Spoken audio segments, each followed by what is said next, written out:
हमें एक ट्रायंगल के अंदर एक सेमी सर्किल दिया हुआ है। ट्रायंगल्स की तीन साइड्स हमें दे रखी हैं और ये जो सेमी सर्किल है ये इसकी टू साइड्स को टच करता है। यानी कि साइड ए बी और साइड बी सी जो है इस सेमी सर्किल पर टेंजेंट लाइंस है। अब हमें क्या फाइंड करना है, हमें इस सेमी सर्किल की रेडियस फाइंड करनी है। देखो इसका एक बहुत ही सिंपल तरीका मैं आपको बता रहा हूँ, एकदम आपको समझ में आएगा। तो साइड्स ऑफ ट्रायंगल जो हैं हम उनको मान लेते हैं ए बी सी। हमने मान लिया ए 13 सेंटीमीटर है और बी 14 सेंटीमीटर है और साइड सी जो है वो 15 सेंटीमीटर है। अब देखो ट्रायंगल एबीसी का एरिया सबसे पहले हमें फाइंड करना है। अब इसके लिए सबसे अच्छा और सिंपल जो तरीका हमेशा होता है वो हीरोन का सूत्र होता है। और हीरोन के सूत्र में हमें सबसे पहले सेमी पैरामीटर अर्ध परिमाप निकालना होता है। अब पैरामीटर क्या होता है, ट्रायंगल का सम ऑफ ऑल साइड्स होता है। तो सेमी पैरामीटर हमारे पास जो होगा वो क्या हो जाएगा, सम ऑफ ऑल साइड्स अपॉन 2 हो जाएगा, यानी कि उसका हाफ। तो साइड्स हमारे पास है 13 प्लस 14 प्लस 15 अपॉन 2। तो हम तीनों को ऐड करते हैं तो हमारे पास 42 आता है। और 42 को 2 से डिवाइड करते हैं तो हमारे पास कितना आता है, 21 आता है। तो अब हमारे पास जो सेमी पैरामीटर आ गया है ट्रायंगल का वो 21 आ गया है। तो अब हम हीरोन का सूत्र देख लेते हैं क्या होता है। तो एरिया ऑफ ट्रायंगल हीरोन के सूत्र से होता है under root S S minus A S minus B S minus. S और एबीसी की वैल्यूज हमें पता है, हम पुट कर देते हैं। तो हम देखते हैं कि एरिया ऑफ ट्रायंगल कितना हो जाएगा, स्क्वायर रूट 21। 21 माइनस ए कितना है हमारे पास 13 है, तो 21 माइनस 13। 21 माइनस बी और बी हमारे पास कितना है 14 है, तो 21 माइनस 14। और एस माइनस सी, एस 21 है तो 21 माइनस सी, सी कितना है 15 है। हम तीनों को सब्ट्रैक्ट कर लेते हैं। तो 21 से 13 सब्ट्रैक्ट करते हैं 8 आता है, 14 करने पर 7 और 15 सब्ट्रैक्ट करने पर 6 आता है। तो अब देखो हमें इसका स्क्वायर रूट फाइंड करना है। इसके लिए हम एक बहुत सिंपल मेथड यूज करते हैं।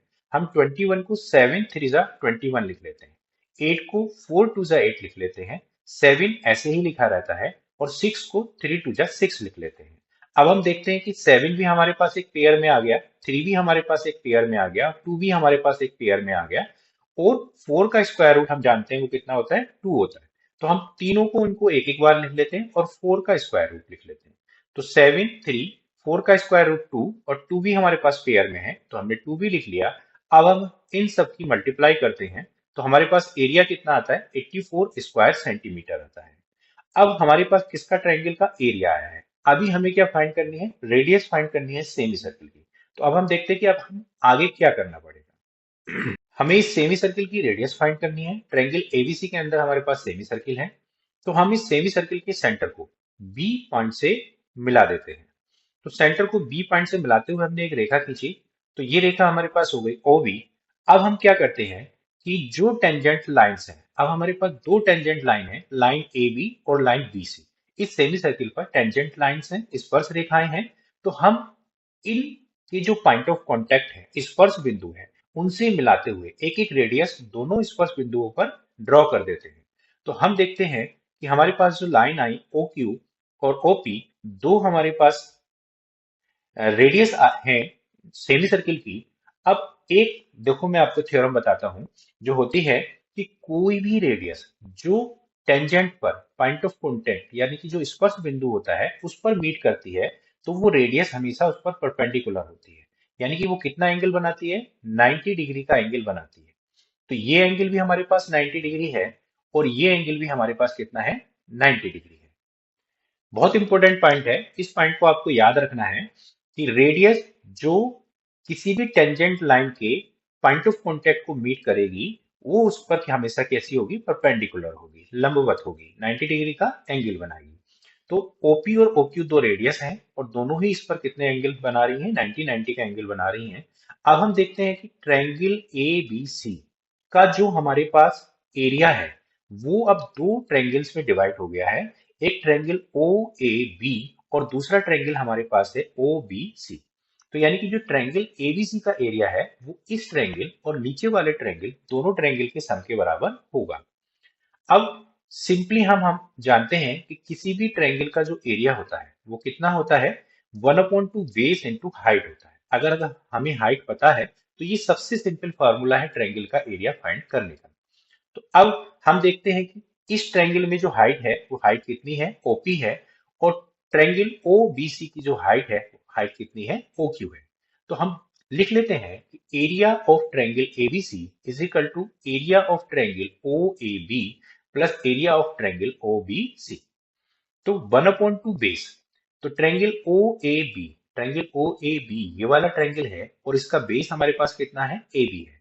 तो 1/2 बेस यानी कि A B into height, height कितनी है, OP, plus 1/2 base OBC triangle का जो बेस है वो हमारे पास क्या है, बीसी है, और हाइट इसकी कितनी है, ओ क्यू है। तो 1/2 बेस इंटू हाइट हमने यहाँ पर भी यूज किया। लेकिन अब हमें पता है कि ओपी और ओ क्यू दोनों सेम सर्किल, जो सेमी सर्किल हमें दे रखा है उसकी रेडियस है, इसलिए ओपी बराबर होगा ओ क्यू के। तो ओपी बराबर ओ क्यू यहाँ पर होगा। तो ओपी और ओ क्यू को हम ओपी लिख लेते हैं और 1/2 ओपी हम क्या करते हैं, कॉमन ले लेते हैं। Now area of triangle ABC is equal to होगा 1/2 OP, A B plus B C. 1/2 OP हमने कॉमन ले लिया। अब हम तीनों की वैल्यू पुट कर देते हैं। तो एरिया ऑफ ट्रायंगल एबीसी हम फाइंड कर चुके हैं, वो 84 है। 1/2 ओपी हमें फाइंड करना है, और A B plus B C 13 plus 14 हमने यहाँ पर पुट कर दिया है। अब हम इन दोनों को जोड़ लेते हैं, तो 84 is equal to 1/2 into OP into 27 आ जाता है। अब देखो हमें ओपी फाइंड करना है, तो OP is equal to 84 into two, दोनों की क्रॉस मल्टीप्लाई हो जाएगी। तो 84 इंटू टू दोनों की क्रॉस प्रोडक्ट हो जाता है अपॉन 27 हो जाता है। अब हम देखते हैं कि दोनों ही नंबर हमारे पास किससे डिविजिबल है, 3 से डिविजिबल है। 3 9 जा 27, और 84 को अगर हम 3 से डिवाइड करते हैं तो 28 टाइम्स हमारे पास चला जाता है। तो हमारे पास क्या बचता है, OP is equal to 28 into two upon 9 बचता है। दोनों की मल्टीप्लाई करते हैं तो 56 अपॉन 9 हो जाता है, और 9 से 56 को अगर हम डिवाइड करते हैं तो हमारे पास सेमी सर्किल की रेडियस 6.22 आ जाती है, सेंटीमीटर में आ जाती है।